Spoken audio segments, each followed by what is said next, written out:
It's the G to the U to the R to the U. I want to move on now to talk about the Minnesota Vikings and my favorite cousin. If y'all know this content, if y'all know who I am, y'all know how I feel about Kirk. Y'all know I love me some Kirk Cousin, man. That's my dog. That's my man. There people like, yo, Kirk Cousin, you got a man crush on Kirk Cousin. That's your man. No, that's my first cousin, man. I love me some Kirk Cousin, man. And for the first time in Kirk Cousin career, dog, Kirk Cousin seemed like he has somebody who believe in him and who supporting him in Kevin O'Connell, man.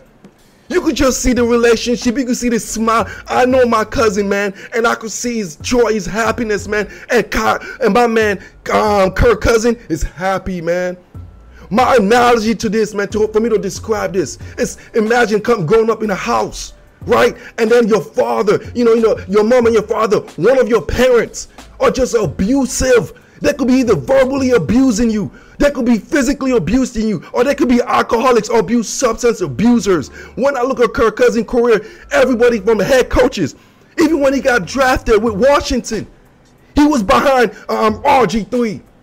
And then when he got the opportunity to actually beat a man in Washington, look what happened. They didn't believe in him. Hell, the GM called him Kurt. He called him Kirk Cousin, man. He didn't call him by his right freaking name, dog. Kirk Cousin has been disrespected because he hasn't had any supporters. And now Kevin O'Connell, he looks like the perfect stepdad, man. If you come from a broken home, all of a sudden you get the perfect stepdad. All of a sudden the dad that believe in you. You know what happens? The kid achieve more than he could achieve. He becomes an overachiever. Right now we look at Kirk Cousin, we used to laugh at him.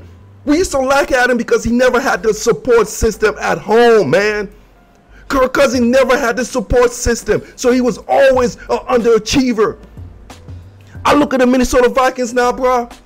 I see Kevin O'Connell. You know what I see? I see the stepdad I just came in Kirk Cousin's life with a strong support system. The guy that, when Kirk Cousin do good, he tap you in the butt. Instead of verbally abusing you, he encourage you. That's what Kevin O'Connell is doing to Kirk Cousin, and I anticipate Kirk Cousin going to have the best season he ever had in his life because for the first time in his life, he has a support system from the head coach, from the GM, and from the organization. So I expect Kirk Cousin to be one of the leaders. What I've been telling you for years about Kirk Cousin, because he didn't have a support system. Now he had a support system. You're going to see what Kirk Cousin is all about, man. Kevin O'Connell, the GM, African man, I can't pronounce your name right now. The Minnesota Vikings organization. I appreciate what you all have done. You all came to my cousin's family and teach him how to be successful. And now my cousin has a belief and a support system, and he's going to grant you all with overachieving abilities, man. Kirk Cousin of Minnesota Vikings will win the NFC North, and that's because he has a support system finally at home. It's the G to the U to the R to the U.